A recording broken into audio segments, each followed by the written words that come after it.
largest crypto I will fire Gary.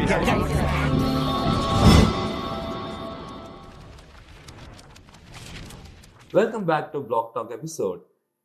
In this week, we are going to see the recent ICO which happened, a very good news for Indian ecosystem, and other stuff which happened on chain and also was trending in X. Let's look over it. So the first news that we are going to cover up is Makina wraps up ICO, bringing hedge fund yields to DeFi. So we have Danica here to uncover what is it about. Thank you, Nisha. So here's about Makina Finance summary. So Makina Finance has officially wrapped us into ICO Legion, and it was a massive success, raising over $1.25 million, which is of 256% of original 500K target. So clearly, people like the idea enough to have money to throw the money faster than someone hitting on the Black Friday sale here. And Makina's concept is simple as well. So Makina created a transparent glass box system called as missions, where user deposits assets such as ETH, USDC, BTC, and expert traders manage strategies inside the box to generate turns. And the best part is Makina gives everyday users access to professional level investment returns without blind trust, a centralized custody, or sleepless nights wondering if funds disappear into a black hole. So yeah, so these are what do you think about this glass box that is the mission? Can you just move? Yeah, that was a very good cover up from you, Danica. So, for me, Makina Finance enables trustless DeFi to another level. If you see, there are in professional markets, in outside markets, let's say like stocks, or if you take exchanges like NASDAQ, BSE, NSE for India, and all, there are professional hedge funds, or you can also say call them as mutual funds, where people can trust their money with, and mutual funds, apart from their commissions, they give you some fixed returns over a period of time, right? People put their money in mutual funds on the trust of SEBI, which is a framework. Like, so there is government behind it backing the security of it. But when you come to DeFi, there is not a regulatory or a compliance authority over DeFi safeguarding your funds. So you should have a blind trust on whoever you are depositing your funds to give you returns and give you a principal back. Makina is solving this by this concept of machines, where you can put in your funds and those funds can be used by the professional traders as they like, in whichever form and factor and whichever market they like, and get the yields for you. But the funds custody remains with yourself. If you want to take the funds off the box, let's say you say as a glass box here means the money can be used anywhere, but it's very transparent. You can see where the money is being used, and you can even take out the money if you want with the yields which was being generated. So Anyone can take up the money, or only the controller can take up the money? Here it's self-custodial, means whatever money you have put in, you have control over it. Okay. So the our capital. Yes. Okay. The trader can use your funds everywhere, but he can't take away those funds for himself. He can use the funds to generate yield. So this enables professional traders, hedge funds and institutions to bring in their sophisticated strategies into DeFi markets and produce yield for people. Okay, so what if some weird thing happened, some kind of hacking or kind of negativity, some happened? So what they'll do? What's the protection for our money which is inside the box? What are the protection steps? Yeah, so Makina's smart contracts have been audited by a well-known firm called Snowmist, Certic and other audit firms, Cantina. These firms are world class, and we are believing that these audits will make sure the smart contracts are really safe. But also in the case of any unfortunate hack, as you know that DeFi always has this smart contract risk, and that has to be borne by the protocol and the users themselves. instead if Makina, okay, Makina just enables the industrial players to have a DeFi platform where they can trade, generate yield. Okay. But the risk lies with the traders themselves, right? If it gets hacked, they have to separate it. Okay, so I heard like if some weird thing happen, the box will all of the sudden it will shut down. So we'll receive the funds. Okay, huh. Right? Is that so? Okay, what you are talking about is these boxes, these machines can be Yes. set with certain constraints. Okay. That's what you are talking about. If we say the trades which the institutions have put is going under loss, as a user you can fix that. Okay.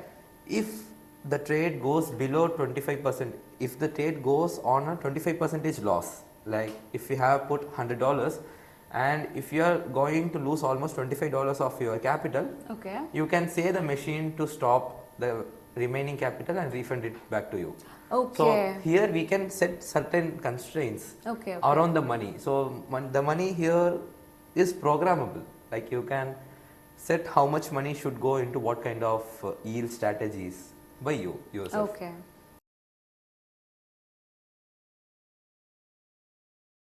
As Danica covered, we saw that the target was $500K and it was actually oversubscribed almost 2.5x, and now this ended on November 30th, and now investors are awaiting for results like who is going to get allocations. That has not revealed yet. That's it.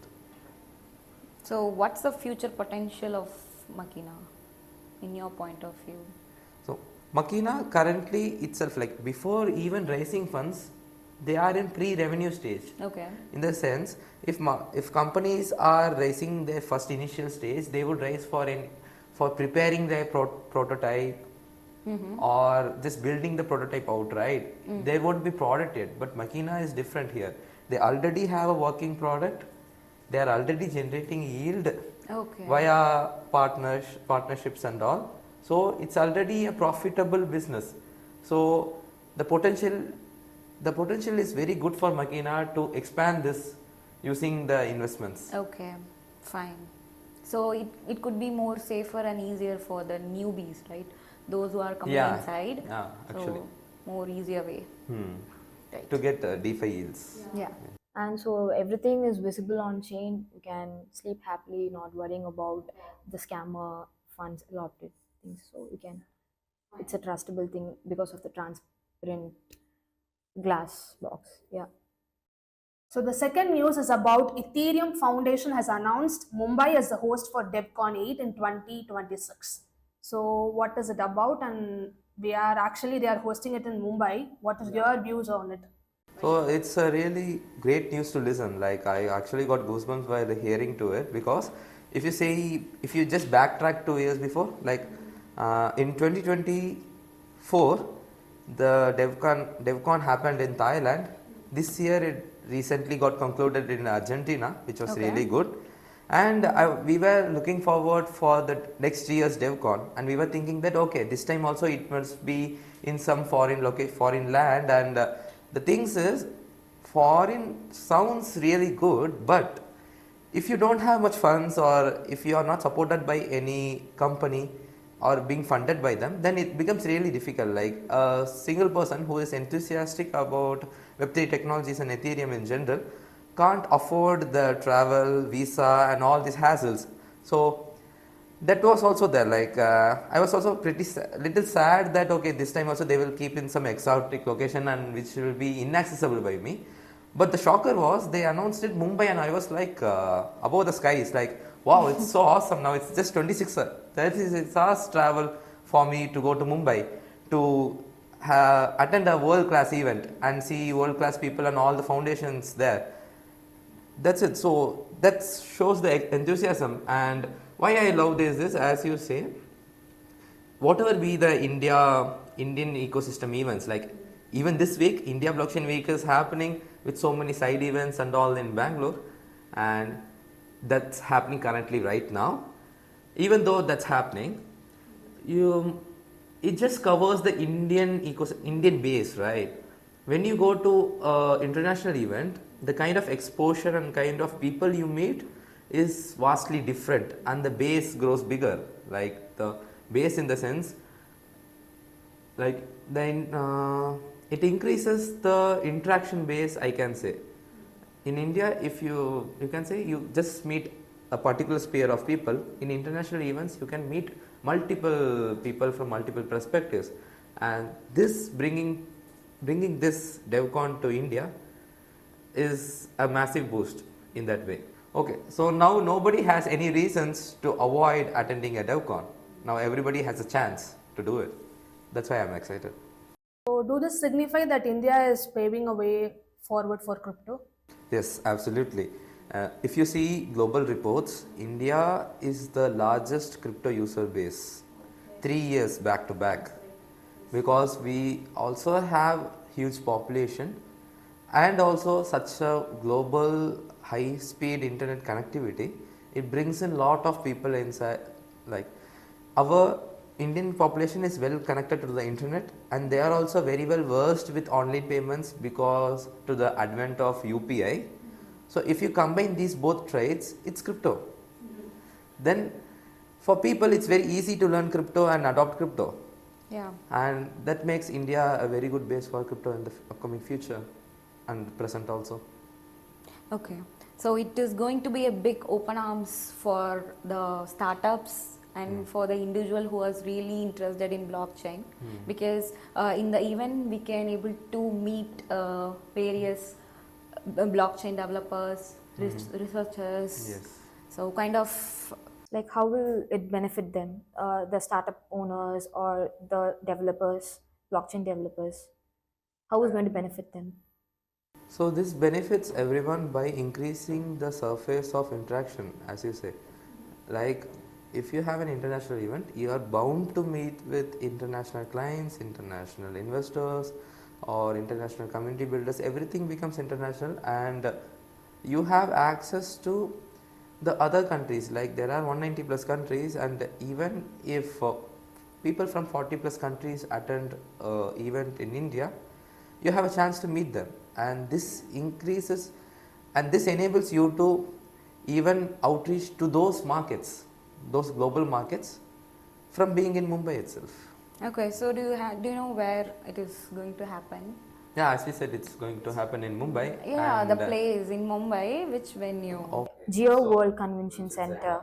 Which is the most advanced venue in India. So India is going to be a leading place, not only the participants, right? So yeah. It is going to be a big exposure for Indian people with a less capital actually. Okay, so why particularly Mumbai? So India is a vast area, right? Yes. Why Mumbai? So, why Mumbai would be better seen by, like in Twitter, I saw Polygon's ecosystem head. Okay. His name is Aishwari. He lives in Bangalore. He said that this was being decided for past 6 months. They took 6 months to decide Mumbai, and he also said some reasons for it. If you see, in India, you should take tech capitals to host technical events like this. So if you take tech capitals, what comes to your mind? There is let's go from top to bottom. You have Delhi, you have Mumbai, you have Hyderabad, Yeah. then Bangalore, Bangalore, Chennai. That's it. Kerala does not have any tech city as such, is what I think so. Even if you want any tech Not events to more happen. familiar with. Yeah, if you can say Cochin, that's it. So out of all India, you have now 6 options. Okay.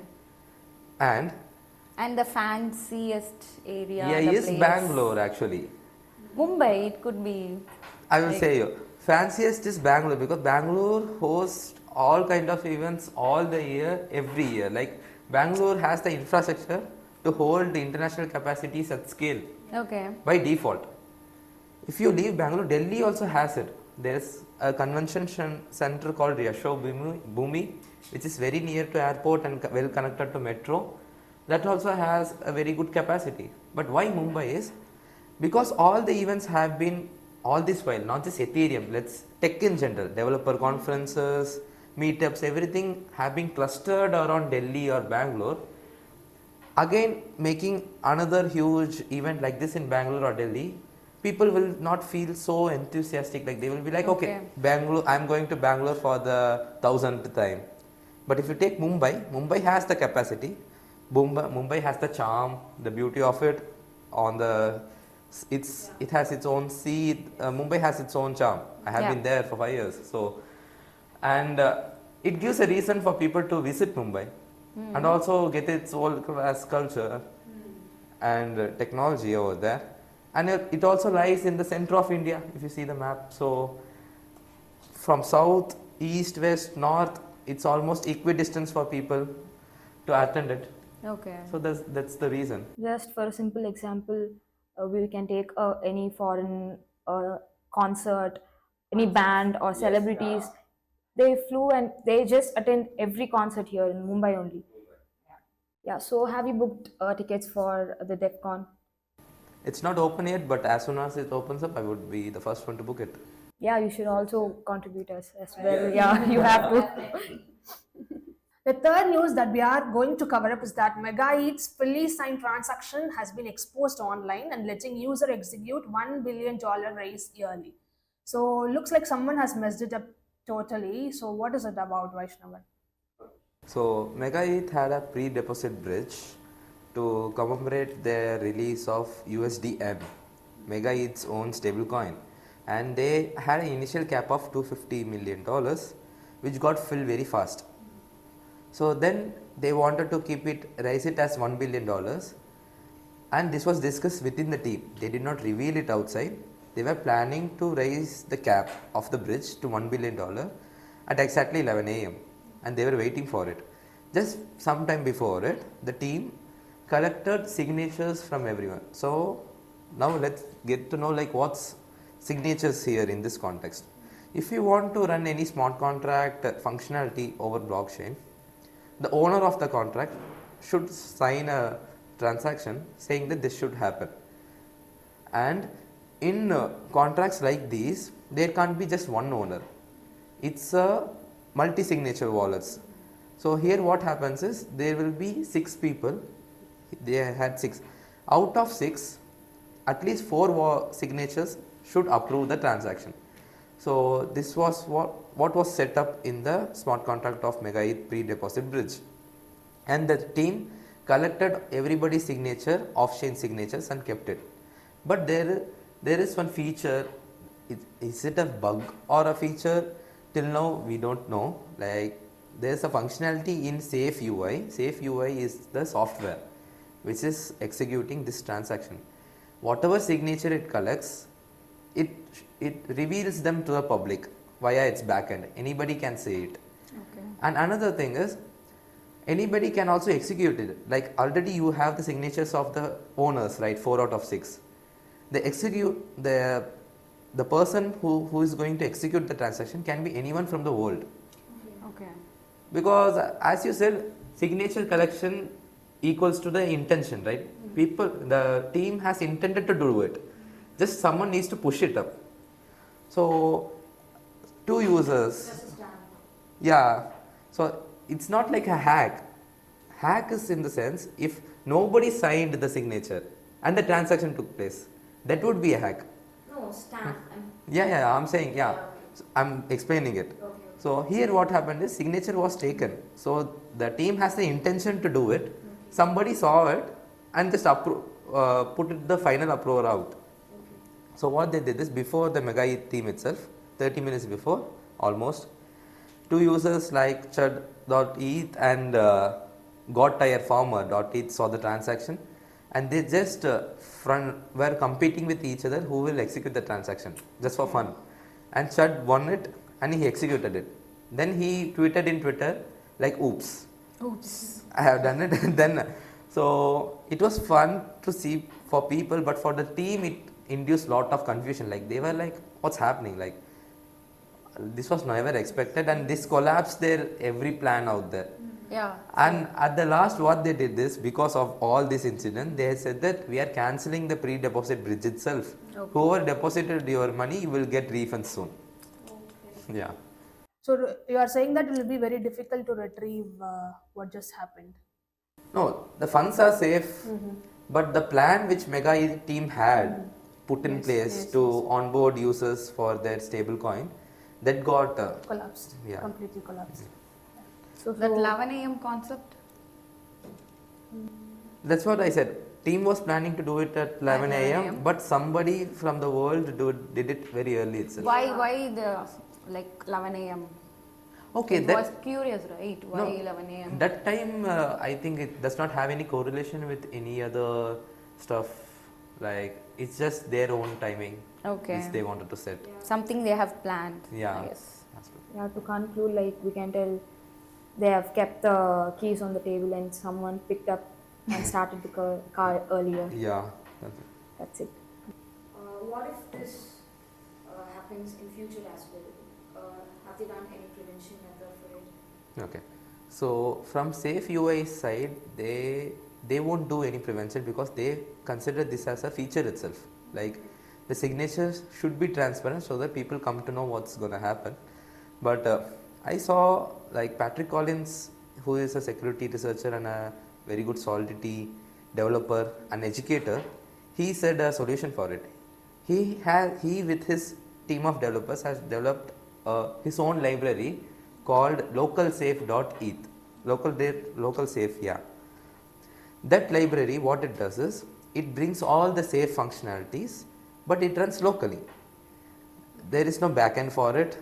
It does not reveal your signatures, and it also prevents early execution. Whatever you do remains within your system, and when you the final moment when you just hit for the transaction to be done, then only it will go on chain. So by using localsafe.eth, you can prevent these kind of mishaps happening. Okay. So you are saying that we can implement this in the future so that we'll be very much safe from Yes. these issues. Yeah. Yes. So the final segment here we are going to cover is Monad Mainnet launches signal new phase in blockchain growth. So what is the price auction and what all just happened? Vaishnav is here to explain. Yes. So Monad had its mainnet launch on November 24th and it was really successful. And if you see the price action, as there was almost 10% of the supply, like circulating supply of Monad tokens, there was a dip until 0.025 its ICO price, but then over the next 24 to 48 hours it gradually raised to 0.035 and it reached a peak of 0.04 itself, 4748. So the mainnet was successful. There were so many apps launched which was in testnet, but now it's in production, like Curvens, Town Square. They have their own NFTs called Chog, and I personally used an app called Fastlane where you can stake your Monad to get custom RPCs. Custom RPCs in the sense servers customized for you, via which you can do Monad transactions.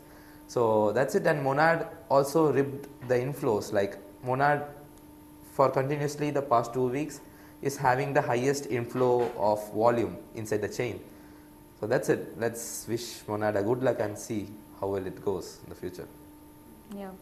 So concluding all of that, we have covered up about Makina's ICO launch, and we have also spoke about the most awaited Devcon, which is going to happen in Mumbai, and we have also spoke about MegaETH's unexpected event, and at last we have Vaishnava spoke about the launch, Monad's launch. So hope you all understood what all the happenings that we covered up. And don't forget to like, share, and subscribe to Coin Diary's Blog Talk podcast, and stay tuned for future updates. Thank you. Thank you. Bye.